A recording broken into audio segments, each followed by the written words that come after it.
Hello বন্ধুরা, তোমরা সব কেমন আছো? আশা করছি তোমরা খুব ভালো আছো। আমি তো বিন্দাস খুবই ভালো আছি, খুবই ভালো আছি। কেন আজকে হচ্ছে আমাদের দীঘার দ্বিতীয় দিন। আমরা যাব অন্য একটা জায়গায়, একটা জায়গায় যাব, ঘুরতে যাব, সেখানে খাওয়া দাওয়া হইয়াল্লা সবই করব। তোমরা দেখছো আজকে সেই আনন্দে আমি আমার কর্তামশাই কি নাচ করছি। এটা হচ্ছে আমাদের বেডরুমে, আমাদের রুমেতেই নাচটা করছি। তারপরে আমরা চলে যাব ওই জায়গাটা, চলে যাবো ওখানে গিয়ে খাওয়া দাওয়া মজা মস্তি, মানে কি বলবো, মানে খুবই খুবই আনন্দ করব। সেখানে গিয়ে আমরা এরকম খুবই আনন্দ করব। তোমার সাথে থাকো, তোমরা দেখতে থাকো।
দেখো তো আমার তো চলে এসেছি। দেখো তোমার দাদা বললো যে তুমি যাও, সামনে যাও, গিয়ে তুমি একটু তোমার মুখটা দেখাও, যে তুমি সবসময় তুমি ক্যামেরার পিছনে দাঁড়িয়েছো, আমাদের এ নিয়ে দেখছো, আমাদের দেখাচ্ছ ক্যামেরার মধ্যে। দেখো তো তোমার আমাকে একটু কমেন্ট করে বলো কে কে এই জায়গাটা চিনতে পারছো। ঠিক আছে, যে যে চিনতে পারছো শেষে আমাকে একটু কমেন্ট করে একটু বলো যে এই জায়গাটা ঠিক কোন জায়গায় রয়েছে, এই জায়গাটা কোথায় রয়েছে, কোন জায়গায় আমরা এসেছি। সেখানে তোমরা একটু দেখে আমাকে সেটা আমাকে বলবে। ঠিক আছে, বুঝতে পারলে আমাকে কমেন্ট করে একটু বলো যে কোন জায়গায় এসেছি। তো আমরা যাচ্ছি এখন। দেখো ওইখানে গিয়ে তো এখন আমাদের খাওয়া দাওয়া একটু হই হাল্লা তো করবো, বাচ্চা কাচ্চাদের নিয়ে, বাচ্চা নিয়ে এসেছি, মা এসছে, ওই যে আমার একটা মা, আমার মা, আমার ওখানে মেয়ে আমার নিশিতা, সাথে দেবাংশু রয়েছে আমার ছেলে। আর তোমার দাদা, তোমাদের দাদা আগে আগে যাচ্ছে। মানে এইখানে ব্যাপারটা হচ্ছে কি বলতো, মানে লোকে ঘোরে যে কোনো যখন লোক আসে আর কি, পর্যটকরা যারা আসে ঘুরতে, হ্যাঁ, তাদেরকে মানে কে কোথায় নিয়ে গিয়ে আর কি বসাবে। দোকানে একটা ব্যাপার থাকে না, যেমন দীঘা বাস থেকে নামলে যেটা হয়, এখানে ঠিক সেম সেই জিনিসটাই হচ্ছে। এবারে আমরা তো চলে এসেছি, এখানেই চলে এসেছি। এবার কেউ হয়তো বুঝতে পারছো নাকি, যারা যারা বুঝতে পারছো আমাকে তো কমেন্ট করবে। আর যারা যারা বুঝতে পারছো না তাদেরকে বলি, আমরা এসেছি উদয়পুরে, এটা উদয়পুর। তো আজকে উদয়পুরে আমরা খাওয়া দাওয়া করবো, হইহাল্লা করবো, প্লাস এখানে স্নান টান করে তারপরে গিয়ে আমরা বাড়ি যাবো। তো এখন দেখো আমরা আস্তে আস্তে জলের মধ্যে নেমে পড়েছি। আমার তো কী ভালো লাগছে আজকে। মানে বিগত 3টে বছর পর, মানে যেই থেকে লকডাউন হয়েছে 2020, মানে 2019-এ আমরা এসেছিলাম। 2019-এ আসার পরে 2020-তে আমরা আবার এসেছি। 2020 থেকে আজকে এইটা 2024 চলছে। ঠিক আছে, 2024-এ এই হোলির মধ্যে আমরা আবার আসলাম এখানে এসে। মানে 3টে বছর, যেখানে আমরা বছরে 3বার করে আসতাম, সেখানে এখন 3 বছর পরে এসেছি। মানে কতটা যে আনন্দ লাগছে মানে বলে বোঝাতে পারবো না। তখন 3 বছর আগে আমার ছেলে খুবই ছোট ছিল যখন এসেছিলাম, আমার লাস্ট আর কি, আমার ছেলেকে নিয়ে যখন এসেছিলাম তখন আমার ছেলে জ্বরে হয়েছিল। এখন দেখো আমরা খাওয়া দাওয়া করবো।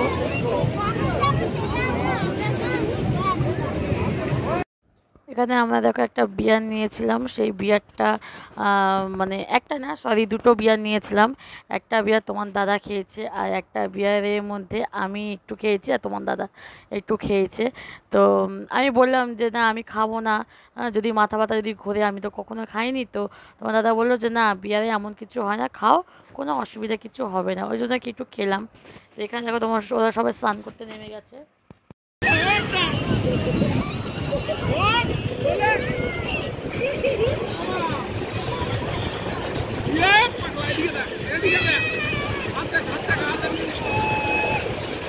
তো এখন না, সব তো নেমে গেছে জলের মধ্যে, সব জলের মধ্যে ঝাপাঝাপি লাপালাপি, ওরা সব এরকম করছে, আমি ভিডিও করছিলাম।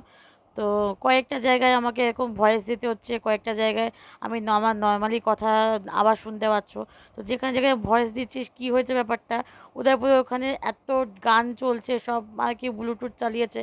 আমরাও নিয়ে গেছিলাম, যতক্ষণ বসে খাচ্ছিলাম বা আমরা ওখানে বসে আনন্দ করছিলাম ততক্ষণ আমরা ব্লুটুথ চালিয়ে গান শুনেছি। কিন্তু বাদবাকি জায়গায় কী হয়েছে, সব ওখানে সব বড় বড় সব মানে অনেক বিশাল বিশাল বড় বড় সব ব্লুটুথ লাগিয়ে ওরা তো সবাই মিলে আর কি, সবাই আর কি গান চালিয়েছে। তো সেইখানে এবার আমি তো মানে ওই গানগুলো দিলে তো তাহলে কে কী হবে, আমাকে যেহেতু কপিরাইট মেরে দেবে ইউটিউব থেকে, যার জন্য সেসব জায়গায় আমি ভয়েস দিচ্ছি। আর এখানে আমার মা উঠে এসে আমাকে বলছে যে যা তুই গিয়ে এবার স্নান কর গিয়ে। আমি বললাম না, আমি এখন স্নান করবো না, আমি একটু ভিডিও করে নিই, তোমরা স্নান করছো করো, এইটাই তো থাকবে আর কি। তো আমি বললাম যাও তুমি গিয়ে স্নান করো, তুমি স্নান করে নাও, আমি পরে যাব গিয়ে একবারে, যেহেতু অনেকবার গেছি তোমার মানে আমাদের বিয়ের পরে, তোমার দাদার সঙ্গে আমার বিয়ের পরে মিনিমাম না হলেও আমার মনে হয়ে গেছে 14 বা 15 বার হয়ে গেছে। হ্যাঁ, দীঘায় গেছে, মানে আমার বলতে গেলে বললাম না, দীঘা হচ্ছে আমার দ্বিতীয় বাপের বাড়ি বলতে পারো না, দ্বিতীয় আমার মা বাবার বাড়ি বলতে পারো, দ্বিতীয় বাপের বাড়ি বলতে পারো, এরকম অবস্থা হয়ে গেছে। তো অনেকবারই গেছি। তো ছেলে মেয়ে যখন হয়নি তার আগেও গেছি, ছেলে মেয়ে হওয়ার পরেও অনেকবার গেছি, ছেলে হওয়ার পরে দুবার গেছি, মানে লাস্ট আর কি বলছি, গেছি দুবার গেছি, 2019 পর্যন্ত লাস্ট আমি এরকম গেছি।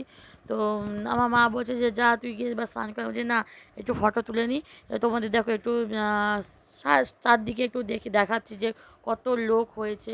হ্যাঁ, তো আজকে আমাদের উদয়পুরে এসে আমাদের যে এত আনন্দ করছে, বিশেষ করে আমার আরও বেশি ভালো লাগছে হচ্ছে আমার ছেলে আর আমার মেয়ে এত আনন্দ করছে, যেহেতু ওরা পড়াশোনা নিয়ে আর স্কুল আর বাড়ি ছাড়া ওরা কোনো জায়গায় যায় না, যার জন্য কী হয় বলো তো, বাচ্চাদের মাঝে মাঝে একটু মাইন্ড চেঞ্জ করতে লাগে না, ওই জন্য এই জন্যই আমরা আসলাম। তো এখানে তোমার দাদা এসে আমাকে বলছে যে চলো ওর সামনে একটু ইয়ে করে দিল। তোমাদের দাদা বয়সই হচ্ছে, দেখো আমার মাকে নিয়ে বলে মা তুমিও নাচ করো, আমার ওখান থেকে চাচাচ্ছে আর বলছে যে মা তুমিও নাচ করো। আর এখানে এসে তোমার দাদা একেবারে সিটি দেয়, এমন সিটি দিচ্ছে যে কি বলবো। তো আমাকে তো তোমার দাদা বলতে এসে তো সিটি দিয়ে দিল একটা, আমি বললাম না এসব, আমি মিউট করে দিয়েছি। তো দেখো আমি স্নান করতে নামবো, তো স্নান টান করার পর আবার তোমাদের সঙ্গে আমার দেখা হচ্ছে সন্ধ্যেবেলা। সন্ধ্যের সময় চলে এসেছি দেখো চা খেতে, একটু সি বিচের ধারে চলে এসেছি, খাওয়া দাওয়া করে একটু একটু শুয়েছিলাম, জাস্ট ঘুমাইনি, একটু শুয়েছিলাম। তো এখন চা খেতে চলে এসেছি, চা আর একটু পপকর্ন কিনলো আমার মা, একটু ইয়ে কিনলো, পপকর্ন কিনলো, ভুট্টা ভুট্টা কিনলো। তো ওই পপকর্ন আর চা একটু খাচ্ছি। তো এখানে আমার মা, আমার মেয়ে, আমি আর ওই পাশে বসে আছে তোমাদের দাদাভাই, আর আমার ছেলে ওখানে বসে আছে। তো তোমাদের দাদাভাই বললো যে একটু চা খাও, এখানে চাটা মানে যেহেতু মাথা ব্যথা খুব যন্ত্রণা করছিলো, তো তো যেহেতু ঘুম হয়নি কদিন ধরে, তো ওই জন্য একটু চা খেলাম। আর তোমার দাদা এখানে সব জায়গায় গেলে তোমাদের দাদা একটু ছ্যাবলামো করেই, তো এখানে এমন একটু ছ্যাবলামো করলো, আমি একটু রেগে গেছিলাম, ধ্যাৎ এরকম করো না, এরকম বললাম যেহেতু ব্লগ বানাচ্ছি, এরকম করো না। তো আবার চা ফা খেয়ে তারপর দেখি কি কেনাকাটি কিছু তো একটা করবো। তো তোমার সঙ্গে দেখা হচ্ছে এরপরে আমি কি কিনলাম সেই ব্লগ নিয়ে। তো টাটা।